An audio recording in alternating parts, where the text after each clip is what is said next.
수고하셨습니다. 네, 오늘 주신 말씀으로 또 은혜 받고 가시기 바랍니다. 어떤 중년 부인이 신부님께 고해성사를 했습니다. 신부님, 저는 하루에도 몇 번이나 거울을 보면서 제가 너무 아름답다고 자만했습니다. 그런 저의 교만한 죄를 용서해 주십시오. 용서하는 내용도 참 다양한 것 같아요. 너무 잘생긴 것 같습니다. 그 고백을 들은 신부가 칸막이 커튼을 조금 들어 올리고 그녀를 힐끔 이렇게 쳐다보고는 이렇게 말했습니다. 자매님, 안심하세요. 그것은 죄가 아니고 착각입니다. 평안히 돌아가시기 바랍니다. 할렐루야. 우리 중에는 그런 사람이 물론 없겠죠? 나의 뭐를 이렇게 자랑합니까, 우리는? 근데 또 그것을 죄라고 또 깨닫는 것 같아요. 사람들이 여러분, 예수 믿는 사람들을 그리스도인이라고 이렇게 흔히들 말하는데, 누가 나에게 그리스도인이 뭐냐고 묻는다면 어떻게 대답할 수 있겠습니까? 그리스도인, 이렇게 얘기합니다. 그것은 한마디로 말한다면 성령으로 말미암아 중생을 체험한 사람들이라 할 수 있습니다. 무엇으로 말미암아? 성령으로 말미암은 것입니다. 그런 그리스도인들에게는 특징이 나타나게 되는데 그것이 바로 믿음입니다. 그 믿음 때문에 하나님의 말씀이 믿어지면서 하나님의 음성을 듣게 되는 것입니다. 그러니까 그분이 노력하고 애쓰는 것이 아니라 믿음 때문에 그렇게 된다는 것을 믿으시기 바랍니다. 그리고 말씀을 들을 때 하나님이 자신에게 주시는 개인적 레마의 말씀으로 듣고 일상생활 속에서도 순간순간 주님의 인도를 받으면서 말씀에 따라 살아가게 되는 것입니다. 이런 모습이 우리 성도님들의 모습이 될 줄로 믿습니다. 그것이 바로 그리스도인인 것입니다. 오늘 본문에 나타난 말씀은 그런 그리스도인의 속성을 아주 단적으로 보여주는 그런 말씀입니다. 오늘 베드로와 요한이라고 하는 제자가 지금 사내들인 공회 앞에 서 있습니다. 우리 날마다 어디에 있게 되는 것이죠. 오늘 또 그 앙커스 그분의 말씀을 들으니까 제대로 된 곳에 서라고 이렇게 또 말씀하는 것을 보았습니다. 그런데 베드로와 요한이 사내들인 공회 앞에 지금 서 있습니다. 말씀을 전하다가 잡혀왔죠. 이 사내들인 공회는 백성들의 그 생사를 결정하는 곳으로서 예수님도 거기서 사형 선고를 받았던 그런 안 좋은 곳입니다. 그런 모임 가운데 지금 서 있는 것입니다. 그런 삼엄하고 사술이 시퍼런 자리에 베드로와 요한이 지금 서 있습니다. 마치 선고를 앞두고 대법원 법정에서 재판 자리에 있는 아마 그런 어떤 엄숙한 그런 순간에 있습니다. 그런데 그들의 모습이 오늘 보니까 너무 당당한 것입니다. 전혀 주눅이 들지 않고 도리어 거침없이 이 베드로가 얘기를 합니다. 바로 얼마 전 여러분 예수님이 잡혀가실 때 두려워 떨며 비겁했던 모습은 온데간데 없어졌습니다. 얼마나 두려워했는지 모릅니다. 3번이나 부인했던 그들 아닙니까? 근데 사내들인 공회 앞에 죽음이 결정되는 그곳에서 지금 담대하게 말씀을 선포하고 있는 것입니다. 사람이 아무리 여러분 담력이 있어도 죽음이 왔다 갔다 하는 그런 자리에서는 아무래도 긴장이 되고 겸손할 수밖에 없는 것입니다. 자세를 낮출 수밖에 없는 것입니다. 아무리 착한 일을 해서 그들이 몰라주면 당장 죽을 수도 있기 때문인 것입니다. 그런데 베드로와 요한이 지금 전혀 완전히 딴판입니다. 이렇게 그들이 담대하게 말할 수 있었던 것은 여러분 무엇일까요? 똑같은 우리와 성전이 같은 그런 사람들 아닙니까? 더군다나 학문이 없고요. 오늘 이렇게 동영상에서도 봤듯이 그냥 어부에 불과한 그런 사람들입니다. 또 어떻게 불과 얼마 만에 그렇게 담대해질 수가 있냐 이겁니다. 교회에서도 여러분 그런 걸 느낍니까? 아니 저분이 늘 뒤에 앉아있고 늘 부정적이었던 사람이 갑자기 바뀌어서요 막 앞장서서 주의를 하고 거리에 나가서 주의 복음을 전하고 막 이런 것이에요. 이유가 도대체 뭘까요? 오늘 우리 그리스도인들을 또한 보았습니다. 그것을 알아야 되는 것입니다. 부러워하지 말고 내가 낙심할 필요도 없이 그것을 알아야 되는 것입니다. 그들이 공회원들과 뒤에서 무슨 결탁을 했거나 면책을 해주겠다는 무슨 언질을 받아서 그렇게 자신있게 얘기한 것이 아닙니다. 이유는 단 한 가지로서 그들이 부활하신 주님을 만났고 성령 충만했기 때문이라는 것을 믿으시기 바랍니다. 이유는 딴 것이 없습니다. 부활하기 전에는 두려웠습니다. 근데 부활하신 그 주님을 만나고 성령을 받고 충만해졌으며 증거자가 되었다는 것을 믿으시기 바랍니다. 지금은 공회원 71명이 한두 명도 아닙니다. 71명이 불비하게 앉아서 무서운 눈초리로 이렇게 바라보고 있습니다. 우리가 3명만 이렇게 무서운 눈초리를 보면 굉장히 떨게 되고요. 자신감이 없을 수가 있습니다. 근데 사형을 결정하는 71명의 눈이 지금 보고 있는 것이에요.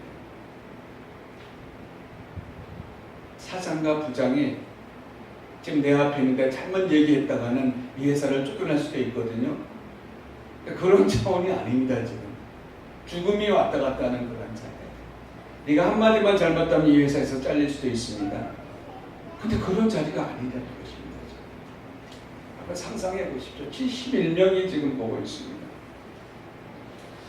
예수님을 못 받게 했던 그들이 이제는 제자들마저도 죽이려고 엄하게 신문하는 초긴장된 그런 순간의 자리였습니다. 그런 자리에서 그렇게 기탄 없이 당당하게 오늘 베드로와 요한이 말한 것입니다. 낮고 천한 그런 지체의 사람이 나라의 큰 지도자들 앞에서 용기 있게 그렇게 선포한 것입니다. 대단한 기회가 아닐 수 없습니다. 그런데 혹시 잘못했다가 나에게 불이익이 끼칠까봐 하나님의 얘기를 못 꺼낼 수도 있습니다. 요즘은 공안들이 하도 이렇게 조직화돼가지고 중국에서 계속해서 선교사들이 쫓겨난다고 합니다. 그래서 이렇게 담대하게 말을 못하는 것이죠. 종교개혁 당시 마르틴 루터가 의회 앞에서 재판을 받고 있었는데 그건 역시 생사권이 달려진 그런 중세시대의 그런 자리입니다. 그때 루터가 하늘을 이렇게 쳐다보면서 이렇게 말했다고 합니다. 하나님이여, 나 여기 있습니다. 나는 핍박을 받고 너무 힘들고 어렵고 힘들 때 그런 고백해 볼 수 있습니까? 하나님 앞에 지금 제가 있습니다. 위기를 모면하게 해주시고 위기를 잘 통과하게 해주셔서 오히려 하나님의 살아계심을 증거하는 자리가 되게 해옵소서. 루터가 그렇게 했습니다.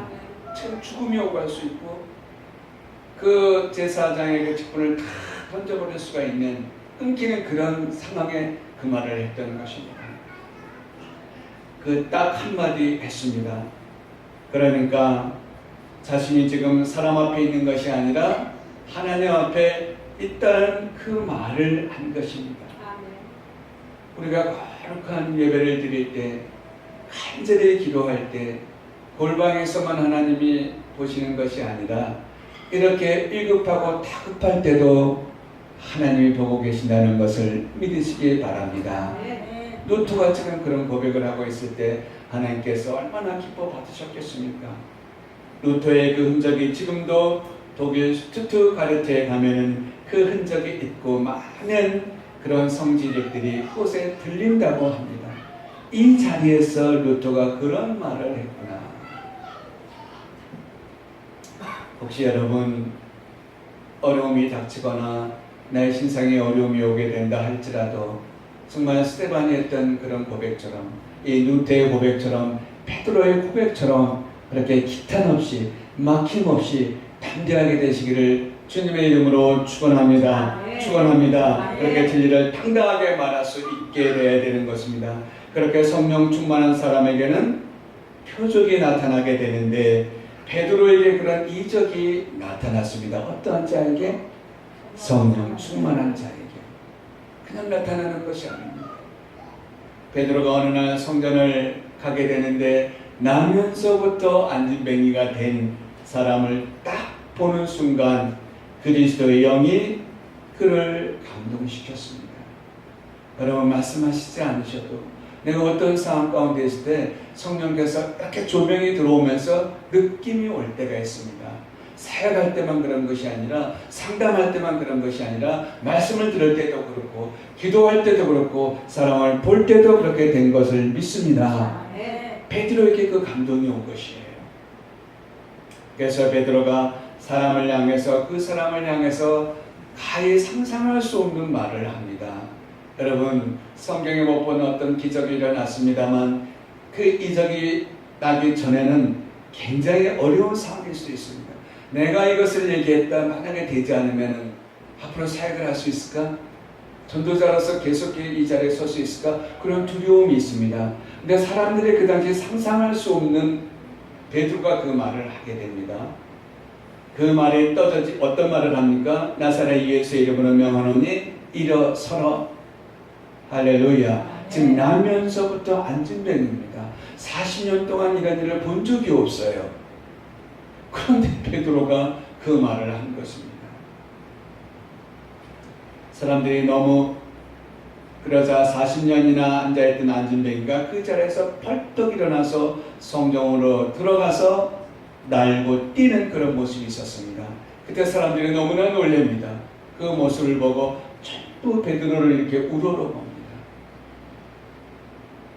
그 사람이 뭔데 말 한마디를 했는데 나면서부터 된 안진뱅이가 일어난 거예요. 어떻게 그런 일이 있습니까? 그래서 이 사람이 누군가 하고서 이렇게 휘둥그레하고 쳐다보고 있는 것입니다. 혹시 더 기적적인 일이 나에게도 일어나지 않을까 그런 기대감도 있었겠죠. 그러자 베드로가 어찌하여 나를 쳐다보느냐? 내가 한 것은 아무것도 없다. 나는 단지 주님의 도구일 뿐이고 주님이 직접 역사하셔서 그렇게 됐다. 아멘 아멘. 그러면서 모든 영광을 하나님께 돌렸습니다. 우리 성도님들의 모습이 반드시 그렇게 될 줄로 믿습니다. 그런 이적을 일으키시고 영광을 하나님께 돌리시게 될 것을 믿습니다. 그런데 오늘 말씀에서 여러분 한 가지 중요한 사실이 있습니다. 기적을 일으켰다 그것만 보고 가시면 안 되고요. 그것은 이미 우리가 이렇게 아는 이야기입니다. 중요한 사실은요, 내가 어딘가에 가서 나를 모르는 사람 앞에서는 당당하게 말을 할 수 있지만 나의 모든 과거를 알고 있고 또 나를 다 알고 있는 사람들 앞에서는 아무래도 눈치를 좀 볼 수가 있습니다. 당당하게 될 수만은 없어요. 왜냐하면 나의 모든 것을, 나의 과거를 다 알고 있기 때문인 것입니다. 그런데 지금 산에 드는 공회원들은 오늘 말씀과 같이 베드로의 과거를 이미 다 알고 있었습니다. 그가 드러낼 만한 학문이 없는 것과 또 스승을 3번이나 부인한 수치를 다 알고 있었습니다. 나의 고향도 초등학교뿐이 못 나온 것도 집이 가난한 것도 다 알 수 있어요. 그들이 다 그것을 알고 있었습니다. 너의 과거를 내가 다 알고 있다. 그런 상황이에요. 그런데도 불구하고 베드로는 아랑곳하지 않고 기탄 없이 설교를 합니다.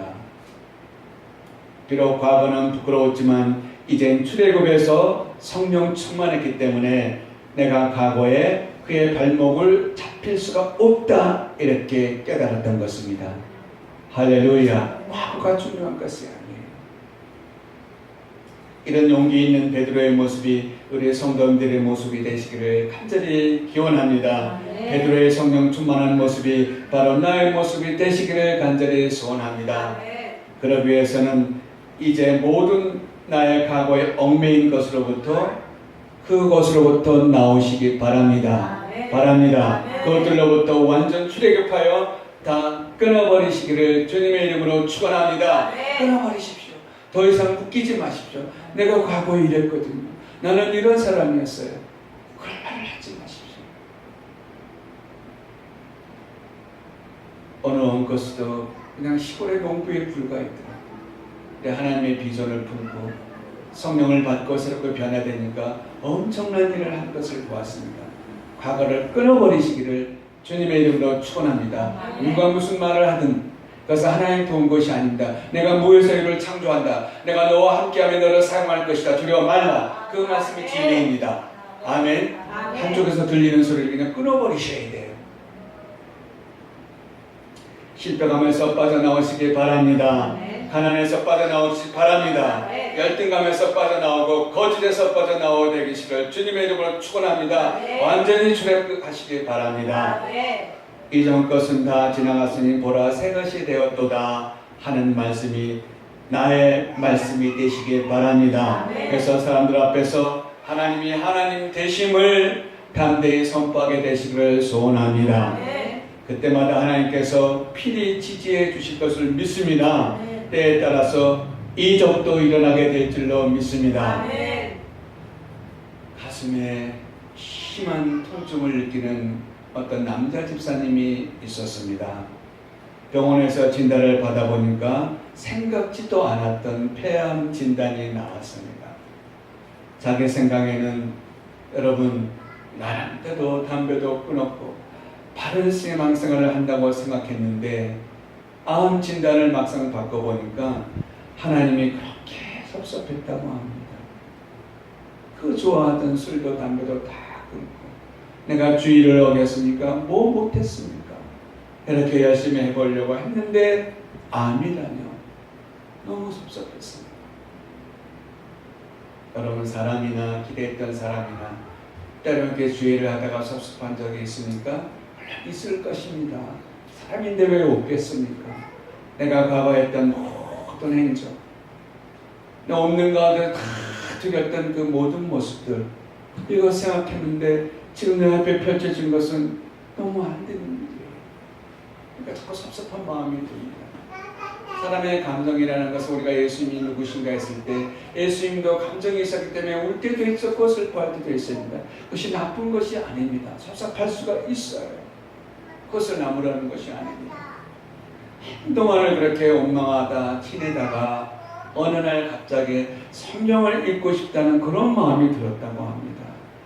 바로 이렇게 우리가 원망하고 불평하고 섭섭함을 느껴도 하나님께서 역사하시는 것 같아요.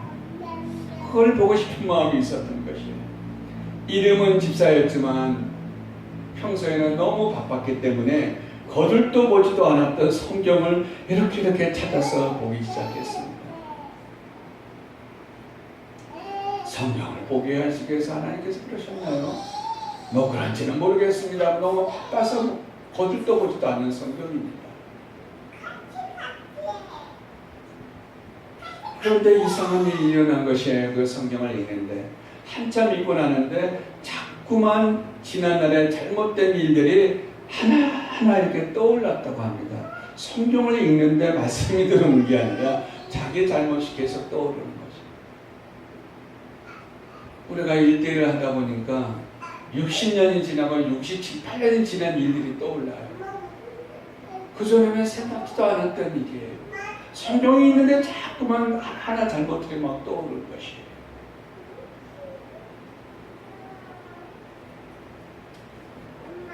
그러면서 눈에서는 눈물을 주체할 수 없는 그 눈물을 흘렸고요. 성경을 읽는 그 시간에 성령께서 지금 임하신 것입니다. 믿습니까? 읽는 가운데 우리가 성령을 받는 경우가 여러 가지가 있지 않습니까? 성경을 읽는 중에 성령께서 그 마음을 주장해 주시고 눈물을 흘리게 하는 것입니다. 급기야는 가슴을 치며 통곡하게 되면서 자신도 모르게 무릎을 꿇고 기도하게 되었다고 합니다. 자신도 모르는 거이거든요. 그냥 무릎 꿇고 바로 기도로 들어간 것입니다. 한참을 그렇게 기도하는데 마음이 뜨겁게 달아오르면서 입에서는 자신이 알아들을 수 없는 그런 말을 이렇게 했다고 합니다. 그러면서 심령 가운데 믿음이 확 들어오면서 확신이 생겼다고 합니다. 여러분 기도하다 보면 우리가 또 말씀을 듣다 보면 어느 순간에 확 믿음이 생길 때가 있습니다. 그래서 나도 모르게 아멘! 아멘! 이렇게 될 때가 있습니다. 아멘! 할렐루야! 나도 몰라요. 그렇습니다. 성령께서 역사하시고 내 입이 그냥 열린 거예요. 가슴이 뜨거워지면서 불같은 것이 느끼면서 확 확신이 들어오는 것입니다.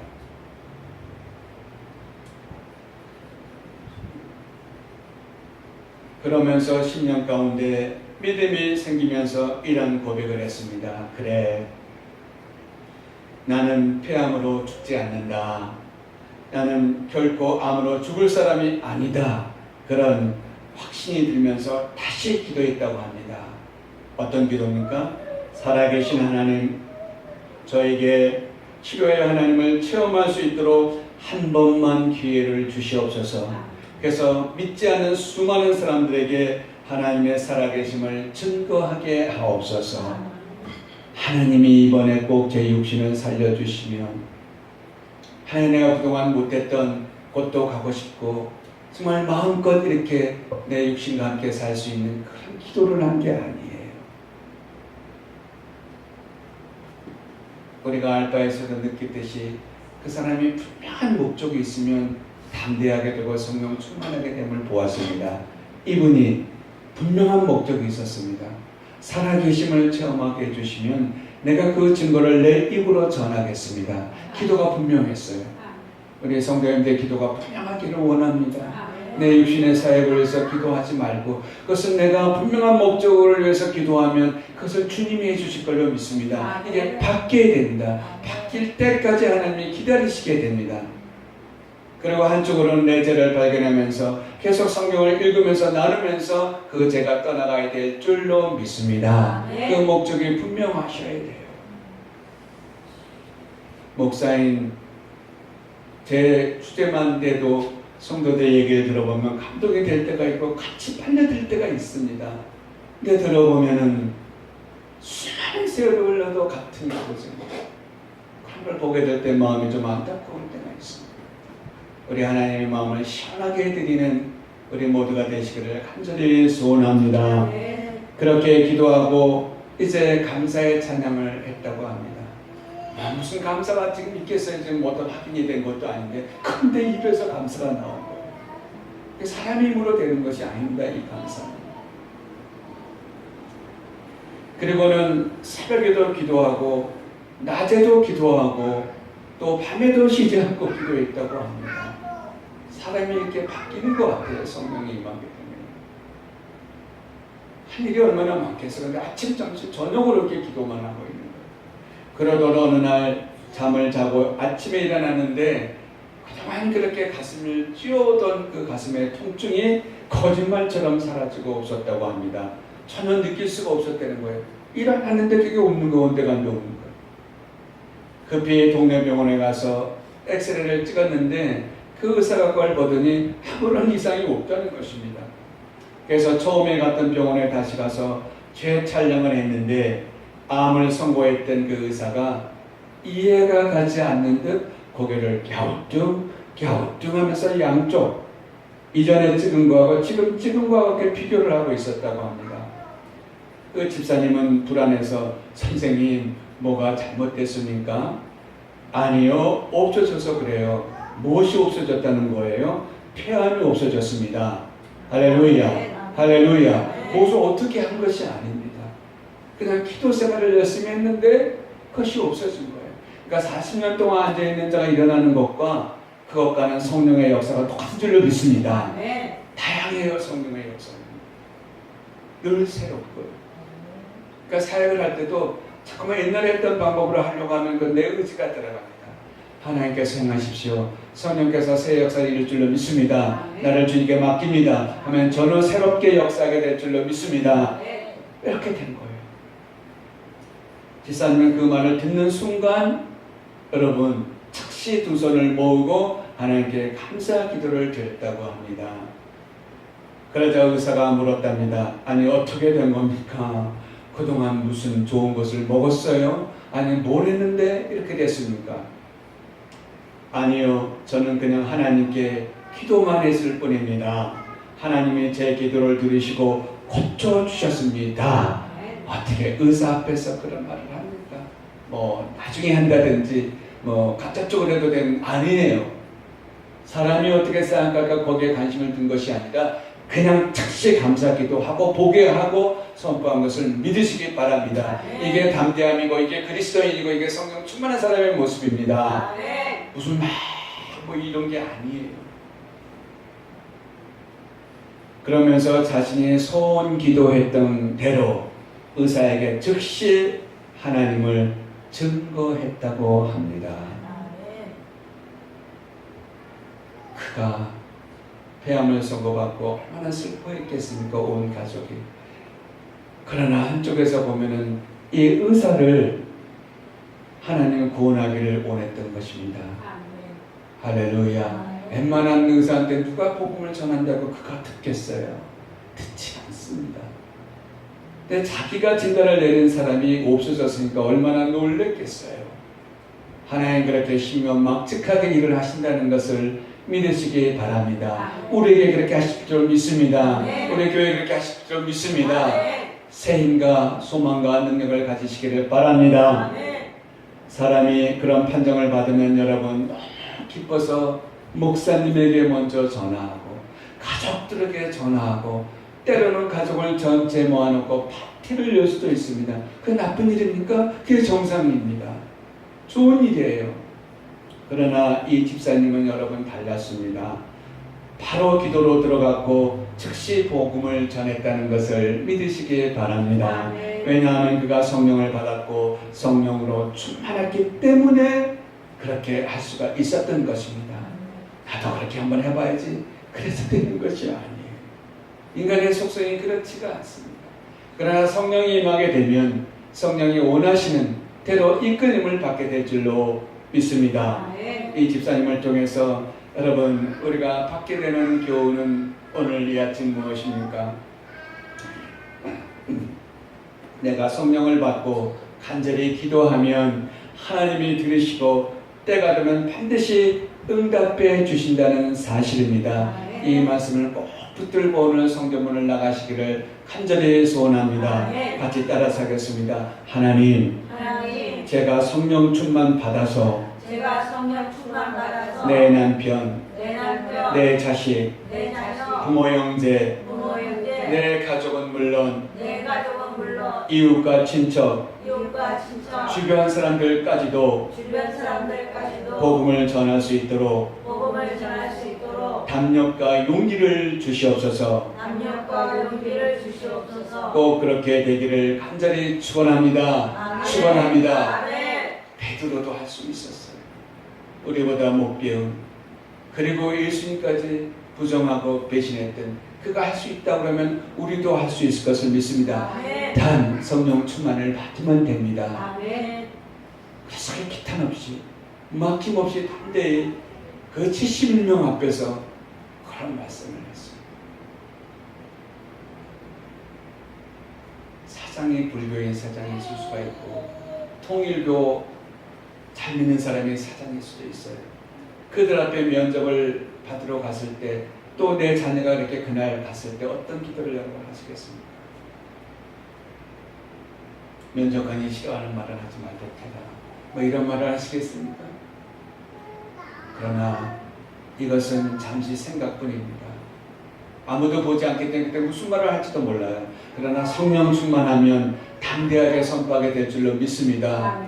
여러분 우리가 죄책감과 정죄감을 가지면 안 됩니다. 성령을 받지 못하면 그렇게 할 수 있어요. 그러나 성령 충만 부활하신 주님을 만나면 반드시 담대하게 될 줄로 믿습니다. 거리낌 없이 하게 될 줄로 믿습니다. 이제 19절에 보니까 베드로가 참으로 유명한 말을 남깁니다. 저는 이렇게 책들을 보거나 동영상을 보면 그 주인공들이 뭔가 이렇게 줄에 글을 남기는 걸 보게 돼요. 오늘 루터도 그런 말을 남겼고요. 근데 여러분들은 무슨 말을 이렇게 남기겠습니까? 혹시 자녀들에게 19절에 보니까는요, 베드로가 아주 유명한 말을 남기는데요. 뭐라고 남기냐면 하나님 앞에서 너희의 말을 듣는 것이 하나님의 말씀을 듣는 것보다 옳은가 판단하라. 지금 이 사람들이 누굽니까? 공회원들이에요. 내 목숨을 쥐고 있는 사람들인데 어떻게 이렇게 더구나 명령을 할 수가 있습니까? 판단하라. 참 다른 모습이에요. 만약에 영화라고 한번 생각해 보십시오. 내가 그 연기를 한다고 한번 해보십시오. 어떻게 그 70명 앞에서 사슬이 벌벌 떨릴 텐데 지금 옥에 가두는 것처럼 이렇게 신문하는 거거든요. 그들에게 잠깐 잘만 보이면 풀려나가기도 하고 또 전도도 계속 할 수도 있을 터인데 겸언은커녕 그냥 명령하고 있는 것입니다. 우리는 참 지혜로워서 이렇게 기죽음을 당하는 것보다는 내가 여기서 잠깐 안 하겠다고 하고 나가서 다시 지혜를 구해서 복음을 전하면 되지 않겠어? 이렇게 할 수 있지 않겠습니까? 하나님이 왜 손해를 봐? 이렇게 믿음 있는 나에게 뭐 이렇게 할 수도 있을 것입니다. 늘 타협하는 사람은 언제 어디서 이렇게 타협을 하지? 그런데 여러분, 이것은 사람이 한 말이 아니었습니다. 베드로가 한 말입니다. 마태복음에 보면 너희가 잡힐 때 그때 무슨 말을 해야 될지 성령께서 인도하실 것이며 할 말을 내 입에 두리라. 이 말씀이 지금 베드로에게 적용되고 있는 것입니다. 우리 모두에게 이 말씀이 삶 속에서 적용되기를 간절히 소원합니다. 이것이 우리에게 시사하는 것은 어떤 상황이 오든지 사람들의 도움을 먼저 받으려고 하지 말고 하나님께 먼저 간구하라는 그런 신호입니다. 그렇지 않고 사람을 먼저 찾으면 그것은 하나님의 명령을 거스리는 악행으로서 하나님의 징벌을 면치 못하게 된다는 것을 지금 말해주고 있습니다. 우리가 잘 아는 이스라엘의 초대왕 사울왕이 있습니다. 사울왕은 하나님의 말씀보다 자신의 생각을 더 따르다가 결국은 실패한 대표적인 인물, 왕으로 묘사되고 있습니다. 처음에는 얼마나 겸손한지 모릅니다. 이런 행구 뒤에 숨어서 나는 못한다고 이렇게 겸손했던 그런 진실한 사울왕이었습니다. 그는 제사장만이 할 수 있는 제사를 대신 자기가 이렇게 저질렀습니다. 자기가 했습니다. 아말렉 족속을 다 전멸하라는 하나님 말씀보다도 자기의 생각을 더 따랐습니다. 왕이 되고 나니 그렇게 바뀐 것입니다. 그 결과 성령이 자신을 주장하는 대신 악신이 그에게 임해서 자신을 캐피게 했던 것입니다. 성경에 나옵니다. 악신이, 그러니까 성령이 임해야 되는데 자기 의지대로 자기 뜻대로 하나님보다 이렇게 하다 보니까 나는 뭐 그렇게까지는 안 할 거야. 내가 무슨 하나님의 말씀 어기고 그러겠어. 아닙니다. 사울은 더 겸손했습니다. 그러나 왕이 되고 그런 자리에 있게 되다 보니까 제 생각이 더 옳았던 것입니다. 나중에는 블레셋과의 전투를 앞두고 선지자나 제사장에게 묻지 않고 신접한 무당을 찾아갑니다. 여러분. 하나님의 그 왕이 무당을 찾아가요. 여러분. 그렇게까지 악신이 들면 그렇게 저질릴 수가 있는 것입니다. 그래서 자문을 구하고 전투하러 나갔다가 그 전투에서 아들과 함께 비참한 최후를 맞이하고 맙니다. 하나님이 왕이었어요. 겸손한 사람이었어요. 하나님보다 앞선 것입니다.